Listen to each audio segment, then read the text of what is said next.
அண்ணா சுவாமி அழைக்கின்றாரே, நம்ம அண்ணா சுவாமி அழைக்கின்றாரே. மாயன் பயம் ஆன்மீக சகோதர சகோதரிக்கெல்லாம் என்னுடைய அன்பான பணிவான ஆசீர்வாதத்தை தெரிவித்துக் கொள்கிறேன். மாயன் பயம் கிட்டத்தட்ட ஒரு 4-5 வருட காலமாக உங்களுடைய சப்ஸ்கிரைப் காரணமாக திருத்தணியிலே அமைகிற அந்த ஆலயத்துடைய வளர்ச்சிக்கு நீங்கள் மாயன் மயனை தொடர்ந்து சப்ஸ்கிரைப் பண்ணதான் காரணம். புண்ணியம் பலவிதங்க. ஆலயம் கட்ட முடியாவிட்டாலும் கட்டிய ஆலயம் சென்று வழிபடுவது மாதிரி ஒரு அற்புதமான ஆலயம். அதற்கெல்லாம் அடித்தளமே இதை பார்க்கின்ற கேட்கின்ற கடகராசியில் இருக்கக்கூடிய புனர்பூச நாள் பூசம் ஆயிலும் உங்களையே சேரும். அந்த வகையில் சனீஸ்வர பகவானுடைய முழுமையான அருள் உங்கள் வாழ்க்கையில் நிறையுங்க. அந்த வகையில் பார்க்கும்பொழுது நவ கிரகங்களில் பலம் வாய்ந்த கிரகம் என்று சொல்லும் பார்த்தீங்கன்னா அது ராகு கேது சனி குரு தான். அந்த 3 கிரகங்களுடைய பயிற்சி நீண்ட காலமாக இருந்தாலும் அது நம்மை கடந்து போய்விட்டது. இருந்தாலும் சனி பகவானை பொறுத்த வரைக்கும் இப்போ வக்ரகதியில் தான் எழுந்துக்கிட்டு இருக்கிறார். கடகத்தை பொறுத்த வரைக்கும் அஷ்டம சனி 8ஆம் இடம் அஷ்டமஸ்தானம். அதே நேரத்தில் பார்த்தா கொஞ்சம் கவனமாக இருங்கன்னு தான் சொல்லுவாங்க. கவலைப்பட வேண்டாம். சனி வக்ரகதி இருப்பதனால சனியினுடைய பாதிப்புகள் உங்களை நெருங்காது. சனியுடைய பாதிப்புகள் உங்களை நெருங்காமல் இருக்கின்ற காக்கின்ற ஒரு கவசம் ஏதுன்னா களத்திரகாரகன் சுக்கிரன் தான். அந்த வகையில் பார்க்கும்பொழுது இந்த சுக்கிரனுடைய பயிற்சி, ஏன்னா சுக்கிரனை பொறுத்த வரைக்கும் சிம்ம ராசியிலிருந்து கன்னி ராசிக்கு ஆகஸ்ட் மாதம் 25/8/2024 இரவு 12 மணிக்கு பயிற்சி ஆகின்றார். அந்த வகையில் கன்னி சுக்கிரனாகத்தான் பலம் தூக்கின்றார். அதே நேரத்தில் சுக்கிரனை பொறுத்த வரைக்கும் கன்னி என்பது அவருக்கு ஒரு நீச வீடாக இருந்தாலும் கூட முழுமையான நற்பலனை தருவாரா என்பதை இப்போ நம்ம சோழி பிரசனத்தில் பார்க்கலாம். கடகராசிக்கு எவ்வாறு இருக்கும் மாயன் மயன், அதை தொடர்ந்து நீங்கள் சப்ஸ்கிரைப் பண்ணுவீங்கன்னு ஒரு நம்பிக்கை எனக்கு உண்டு.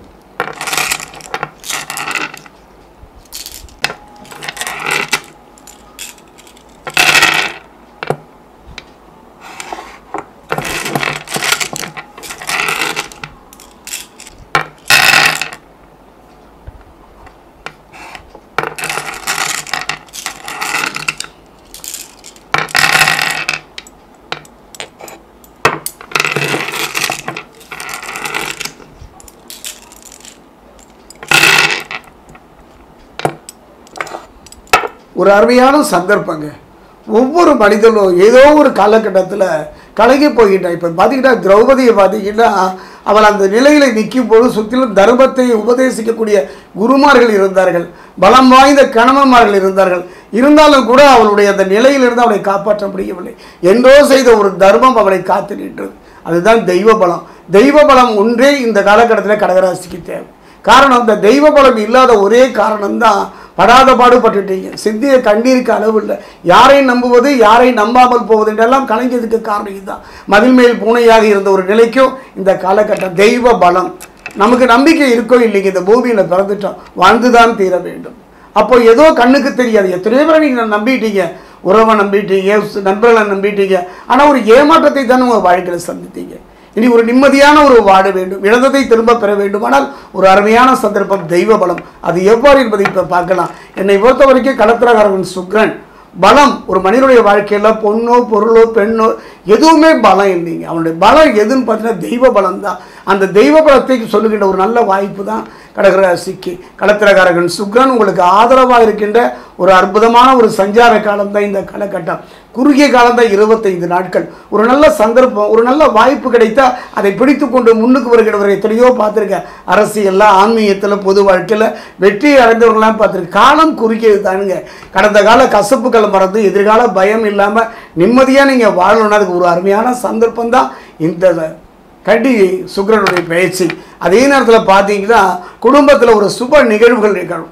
இதுவரை தடைபட்டு போன திருமணமாக இருக்கலாம், குழந்தை பேராக இருக்கலாம், எந்த சுப நிகழ்வுகளும் இதுவரை உங்கள் வாழ்க்கையில் அமையாக போய்விட்டாலோ உங்கள் குடும்பத்தில் அமையாவிட்டாலோ இந்த காலகட்டத்தில் இந்த சுக்கிரன் பயிற்சியில், இந்த கன்னி சுக்கிரன் பயிற்சியில் குடும்பத்தில் அமையும். அதே நேரம் உங்களோட முயற்சிகள் அனைத்திலும் வெற்றி கட்டும். இது ஒன்றும் போதுங்க.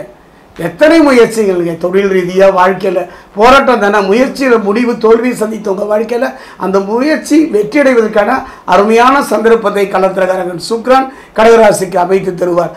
அதே நேரத்தில் குடும்ப சூழ்நிலை மகிழ்ச்சி அளிக்கும்.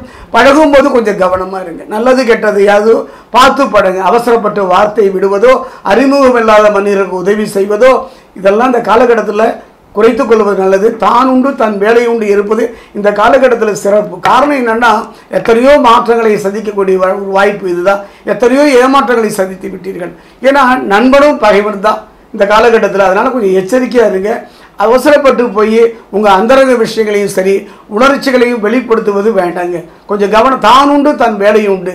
எங்க பெரியவங்க நம்ம ஏங்க ஆண்டவனை சிலையாக வைத்திருக்கின்றார்கள்? காரணம் என்ன? நம்முடைய கண்ணீர் தாங்க. நம்ம அந்தரகத்தில் இருக்கக்கூடியதெல்லாம் அவர் பாதத்தில் தொட்டு போது அவன் யார்ட்டும் போய் சொல்கிறதில்ல. இன்றைக்கி நட்பாக இருக்கிறது நாளைக்கு பகையாக மாறணும் இல்லையா? அதை யாரையும் நம்ப முடியாத ஒரு காலகட்டம் தான். அதே நேரத்தில் சிலருக்கு இடமாற்றம் ஏற்படும். தொழில் ரீதியாக கொஞ்சம் கவனமாக இருங்க. அதே நேரத்தில் குருவும் செவ்வாயும் அனுகூலமாக இருப்பதனால அரசு துறையில் ஒரு நல்ல ஆதாயம் பெறக்கூடிய அருமையான சந்தர்ப்பம். இந்த செவ்வாயும் குருவும் சேர்ந்திருப்பது ஒரு அற்புதமான ஒரு வாய்ப்புங்க. பார்த்தீங்கன்னா அரசு துறையில் சிலர் வேலைக்கு முயற்சி பண்ணுவாங்க. சரியான ஒரு தருணம், நல்ல ஆதாயம் பெறக்கூடியது. பலம் வாய்ந்த துறைன்னு சொல்லக்கூடிய இராணுவம், காவல்துறை, நீதித்துறையிலெல்லாம் வேலைக்கு முயற்சி பண்ணுங்க. வெளிநாடு வேலை கிடைப்பதற்கும் அதில் நிம்மதியான ஒரு வாழ்வு அமைப்பதற்கும் அருமையான சந்தர்ப்பம். அதாவது பூமிகாரகன் என்று சொல்லக்கூடிய செவ்வாய் இருப்பதனால இட சம்பந்தமான பிரச்சனைகள் படிப்படியாக குறையும். நீண்ட நாள் இழுத்தடித்த வம்பு வழக்குகள் மாறும்.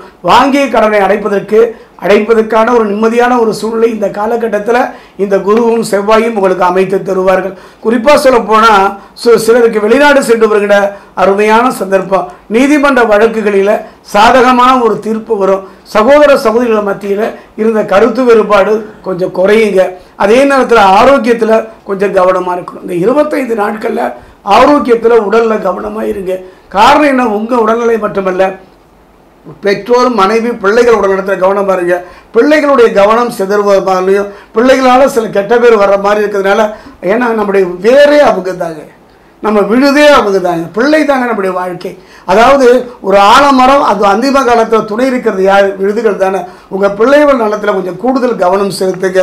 செவ்வாய் குரு இணைந்து சுக்கிரன் ராசியில் சஞ்சரிப்பதனால வருமானம் எதிர்பார்த்ததை விட சற்று அதிகமாகவே இருக்கும்.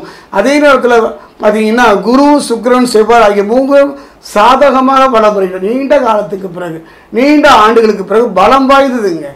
அதாவது சுக்கிரன் பிரகஸ்பதி என்று சொல்லக்கூடிய குருவும் கடத்திரகாரகன் என்று சொல்லக்கூடிய சுக்கிரன், செவ்வாய் 3 சாதமாக வருகின்ற ஒரு அற்புதமான ஒரு சந்தர்ப்பம். எண்ணங்கள் அனைத்தும் நிறைவேறுகின்ற ஒரு நல்ல வாய்ப்புங்க. கடத்திரகாரகன் சுக்கிரனை பொறுத்தவர்களையும் நற்பலனை தரக்கூடிய ஒரு நல்ல சந்தர்ப்பமான காலகட்டம். நான் முன்ன சொன்னதாங்க. என்னன்னா தெய்வ பலன் இந்த காலகட்டத்தில் உங்களுக்கு தேவை. எந்த தடைகள் வந்தாலும், எந்த பிரச்சனைகள் வந்தாலும் முடிவு உங்களுக்கு சாதகமாக அமைய வேண்டுமானால் உங்களுக்கு நம்பிக்கை இருக்கோ இல்லையோ முயற்சித்து பாருங்கள். நம்மை நம்பி நம்முடைய குடும்பம் இருக்குது, வாழ்க்கை இருக்குது, தொழில் இருக்குது. நீங்கள் செய்ய வேண்டியது ஒன்றே ஒன்று தாங்க. வருகிற 27ஆம் தேதி பார்த்தீங்கன்னா சனி பகவானுடைய ஜெயந்தி.